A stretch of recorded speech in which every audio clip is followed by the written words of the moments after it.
So yeah, now that we've gone through that, now that we reached that climax, I know that I just kind of I just kind of explained all this, but I did want to just talk about something real quick, which is thematic cohesion.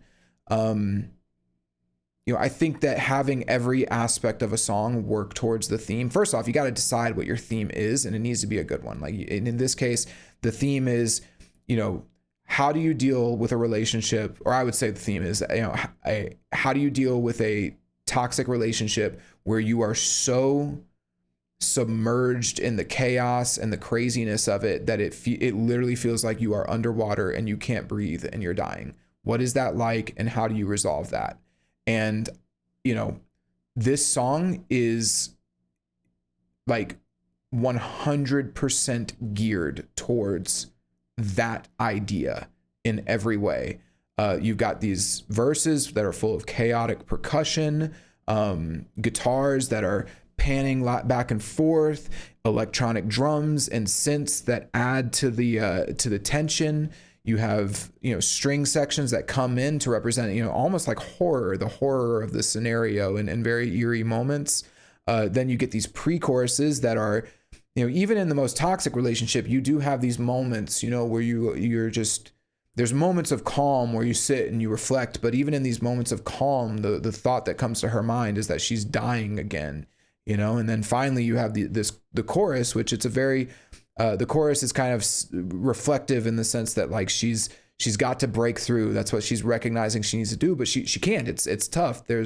It's tough when you can't trust yourself, and the whole situation is very confusing, which then leads us into the bridge where she reaches that point of resolve and decides that she needs to breathe, which then breaks into a guitar solo to kind of accentuate that. And so it's like the whole song and all of the elements of the song have moved us to this point. Oh, hold on, let me get to this one. Have moved us to this point, and it's just great.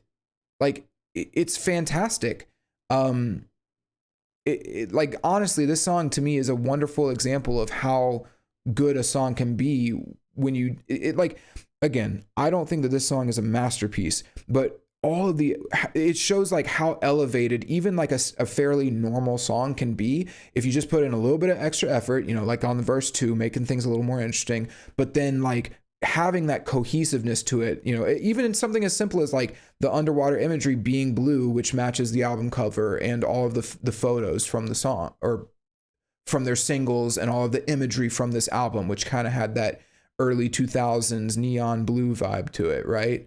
So yeah, it's just good. Even the music video has the underwater imagery, though I will say the music video doesn't address the relationship aspect like at all.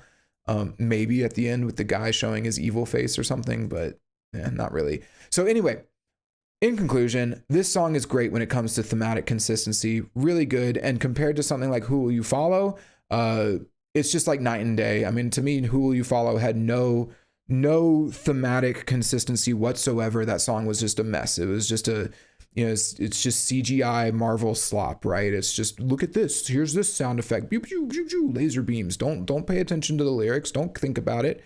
It's there was no relationship in that song between the music and the lyrics, between the climax and the chorus and the verses. There was no theme to look at. Again, the song being about like propaganda and the lies being told to us has nothing to do with any of the music. It's not shown in any of the music. It's just there. It's a purely lyrical theme, and the lyrics didn't even do a good job with it, in my opinion. I thought the lyrics were really bland and shallow. So yeah, not this song. Going Under is fantastic in terms of cohesion and thematic consistency.